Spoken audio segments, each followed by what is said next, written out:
Okay, we're here for the Okay Not Okay podcast where the Sport Zoo is supposed to be here for betting King and Queen of the Ring. But he asked me to step in for just a moment because we're having some technical difficulties with his connection. So bear with us for a minute. Let me try to bring him in right now. Sport Zoo, do you hear me? Yes. Is that better? Am I in now? Yes, you're here, but you don't have any video. So what should we do about that? I think we just have to go with it at this point. Why don't we just have me go audio only today? Okay, I think that's fine. Let's do that. I'm going to let Sport Zoo take it from here for his picks. Sport Zoo, have at it. Thanks, Doc. We are here for the King of the Ring betting podcast. We're going to break down all the matches, even though we don't even know the finalists for a couple of them this time. Let's start off by recapping Backlash. Our picks to win last month were 5-0, but our picks to bet were only 3-2 as the WWE decided not to get adventurous at all with any results in its first PLE post-WrestleMania. Damian Priest was able to beat Jey Uso for the World Heavyweight Championship, and Jade and Bianca did win the title over the Kabuki Warriors. So we thought we had good odds for those, but we knew they were underdogs in our picks there. Unfortunately, neither of them came through this week. So with that, let's move on to King and Queen of the Ring. First, a brief recent history for the Saudi Arabia Premium Live events. The WWE entered into an agreement with Saudi Arabia to hold 2 of them each year for 10 years, running through 2027. Due to COVID, there were none in the fall of 2020 or the spring of 2021. So we have had 5 PLEs coming out of COVID. And most importantly for our purposes today, in each of the last 4 of them, there has been exactly 1 title change. So should we expect the same this time around? That's going to be our number 1 focus, 1 title change. And that makes sense. Saudi Arabia seems to always like to have a spectacle involved. We've had the greatest Royal Rumble there. We've had an Elimination Chamber there. So we always expect to see something interesting. And of course, that leads us this time to the King and Queen of the Ring finals. So first, for King of the Ring, we know on the Raw side it'll be Gunther in the finals, but we're Thursday afternoon, so we do not yet know who will be the other finalist on SmackDown. The choices are Randy Orton or Tama. So they will battle Friday night on SmackDown, and the winner will face Gunther. As such, there are no lines posted online, so we're kind of just going to make it up on our own. Our expectation here is that Randy Orton will defeat Tama to set up a more interesting matchup for the King of the Ring finals. And that will also get our standard face versus heel matchup, with Orton, of course, being the face. So should Orton win on Friday night to set up Gunther versus Orton, we would say a bet would have value for Gunther if it were minus 1,000 or better. The implied probability of Gunther winning at minus 1,000 is 90.91%. It just seems too obvious. For King of the Ring, the best Kings of the Ring are when they are monster heels. Gunther doesn't seem to have any interest in gaining the IC title back. And right now we're kind of in a holding pattern for the World Heavyweight Championship, so I don't think he'll be involved there for a while. So giving him the King of the Ring gimmick for the foreseeable future looks like an obvious way to go. So minus 1,000 or better odds, definitely go with Gunther. Now Randy Orton, on the other hand, we think if you get plus 1,000 or better odds for a 9.09% winning probability, might be worth a little sprinkle for Orton on that bet. I don't think he has much of a chance, but the King of the Ring doesn't mean that much. So just having Orton win might just look good for him to win that. He's done pretty much everything in his career, but he's not yet won King of the Ring. So if they just want to give him one more thing for his Hall of Fame career, they could do that. So that's why we're gonna peg that at plus 1,000. Now for Tama, it doesn't make a whole lot of sense to bring him all the way to King of the Ring winner right now. Bloodline's just going to keep doing their thing and wreaking havoc, and to go up against Gunther, no, that just doesn't make a lot of sense. No one really wants to see that particular matchup individually, so I think it's safe to say that we really don't think he'll win. But if he should come out of Friday night with a win, and we know we have Gunther versus Tonga, I'd up the odds for Gunther to minus 3,000 being a good bet, which is 96.97% implied probability, and then for Tonga plus 3,000, 3.23% implied probability, only because sure, the Bloodline could come in and do their thing and somehow make Tonga king of the ring. Considering he's not even the leader of the new fangled Bloodline, that doesn't make a whole lot of sense. So for this one, regardless of who wins Friday night, we're going to go with Gunther as the winner. On the women's side, Queen of the Ring. We already know that Lyra Valkyria has advanced to the finals, and she will face either Bianca Belair or Nia Jax. Same thing there. Bianca and Nia will face off on SmackDown on Friday night. We would put the favorite here as Nia. Again, we just want to get to the typical face-heel matchup.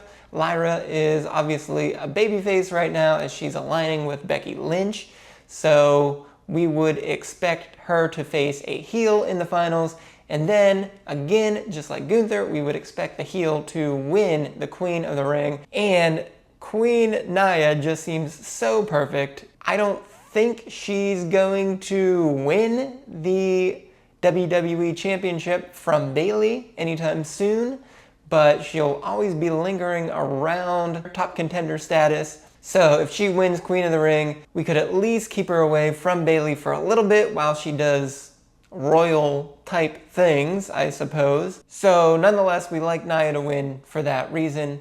Bianca, she wins pretty much every match, so for that reason alone, she should not be ruled out of winning on Friday night or winning Queen of the Ring. I think Lyra's going to lose this one, regardless of who she faces.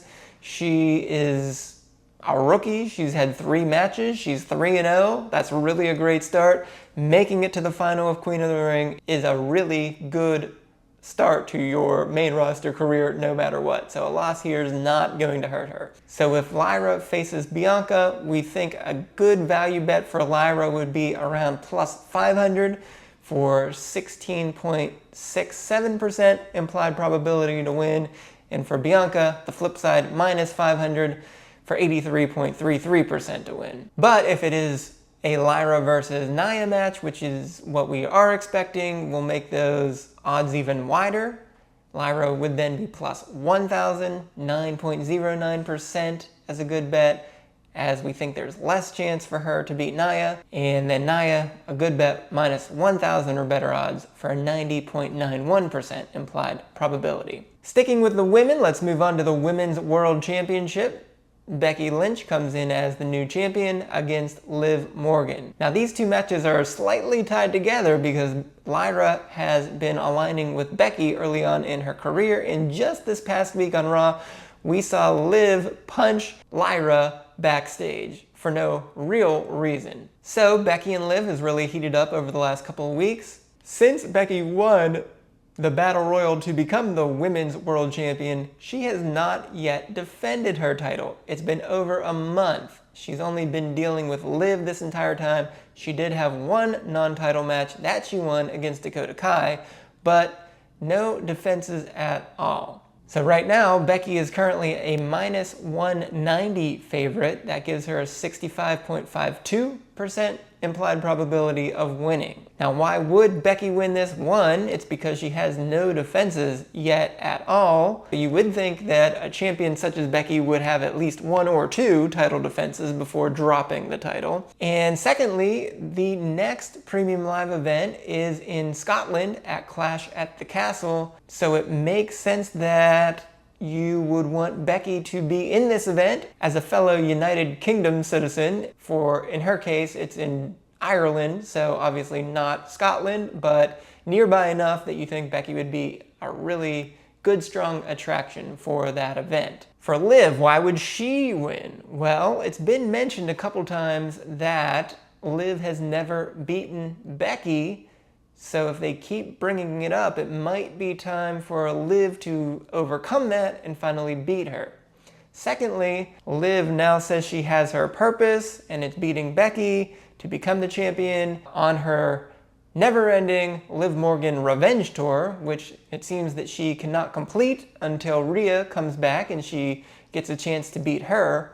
But it obviously makes sense that if you immediately want to have Rhea face Liv, that it would be for the title that Rhea never lost, and in fact that Liv injured her so that she had to drop the belt. So if Liv gets the title, Rhea comes back and faces her, that just lines up perfectly. I mean, obviously WWE would want to do that. So the question is that too soon to make this title change? It's a good question. I'm not sure. It depends on how long Rhea's out. We're not exactly sure the length of her recovery, so it makes it hard.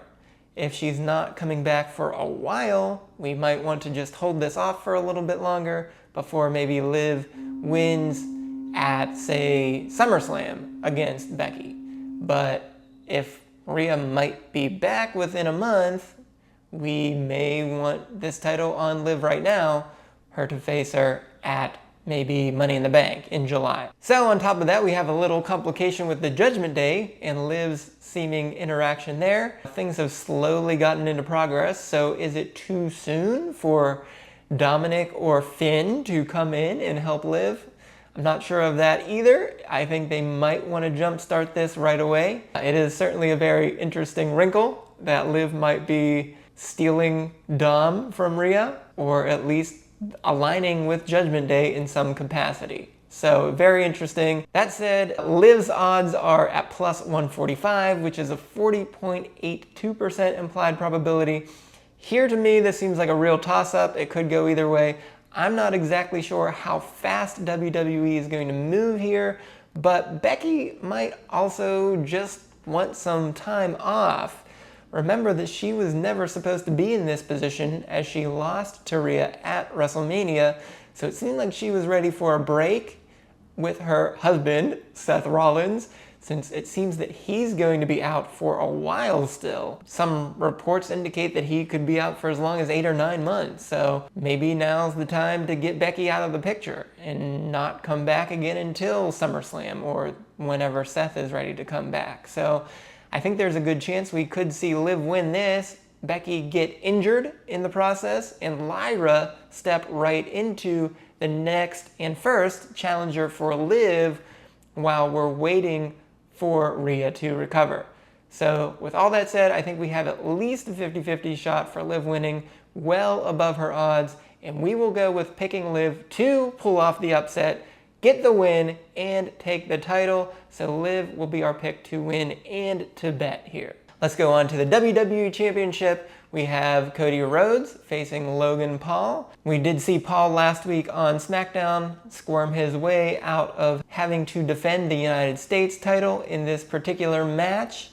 I have been pegging this as a SummerSlam match, so I am surprised that this is happening earlier than that, but it does seem that Saudi Arabia does love Logan Paul, so to get him on the card was probably a high priority, and it also makes sense from a storyline standpoint when Paul said on SmackDown that Cody hasn't done anything to earn a US title shot, so I think here Cody winning now at King and Queen of the Ring and beating Paul will then earn him the actual champion versus champion match with both titles on the line at SummerSlam. But for now, there's no reason for Cody to lose this. We still need him to look strong as a great champion, deserving of beating Roman Reigns at WrestleMania.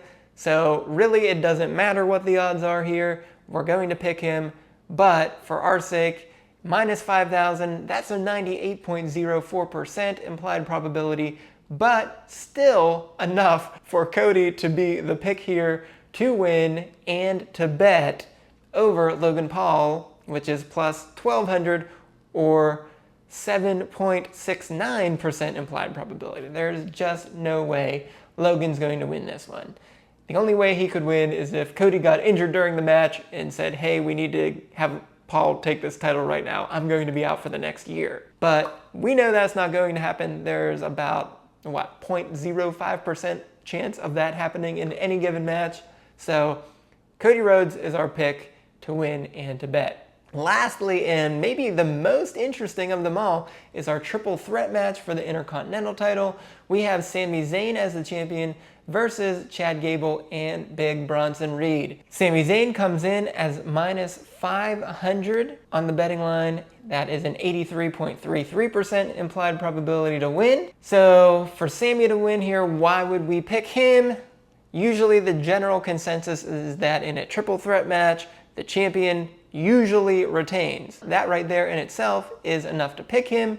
But in addition, ever since Sami returned to these Saudi Arabia PLEs a year ago, when he and Kevin Owens defended the tag titles against the Bloodline, it really showed that Syria-Saudi Arabia relations have improved dramatically. Zayn was no longer boycotting the event, and I remember him even taking the microphone, and it just seems like a special connection now. So I think we will see Saudi Arabia want to have Sami win here. So with that makes a really strong case for Zayn to win.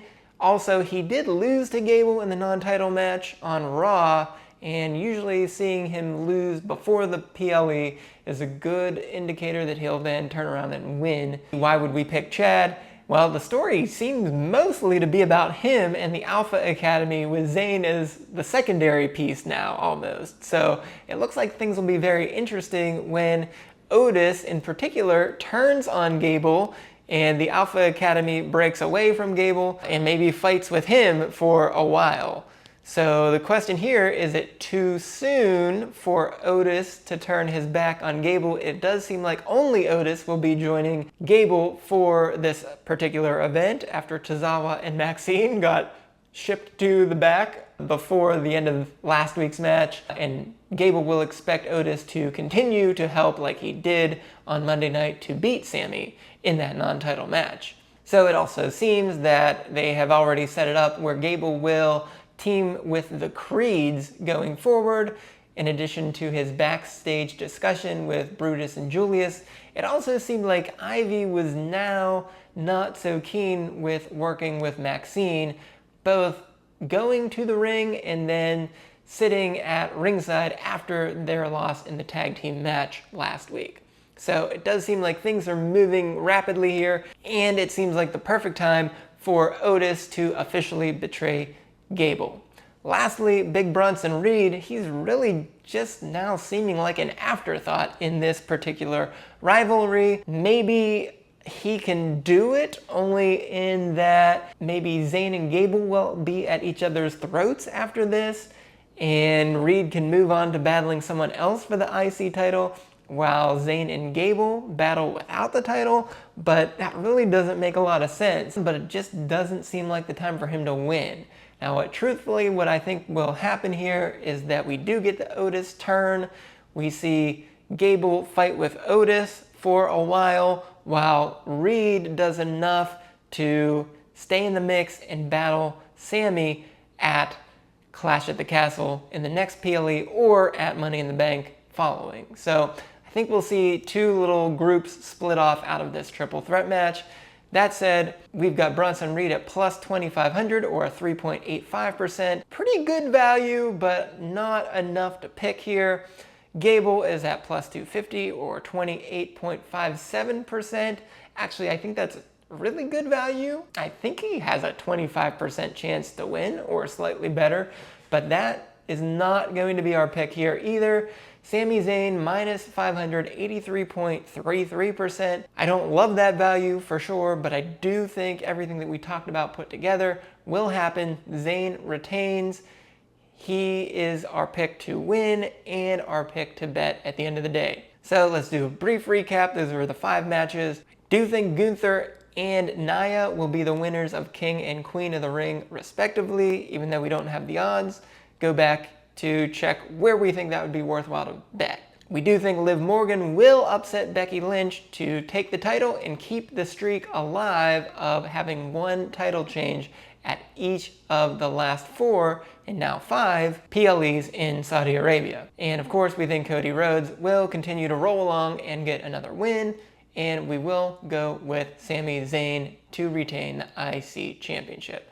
So there you have it, folks. Those are our picks for this week. Sorry for the issues with the video, but as you know, things have been awfully freaky around here recently. We hope to remedy that very, very soon. So again, look for our extra Sports Zoo video on the WWE draft coming out very soon once we finish it. Until next time, this has been the Sports Zoo, betting the King and Queen of the Ring PLE on the OK Not OK podcast.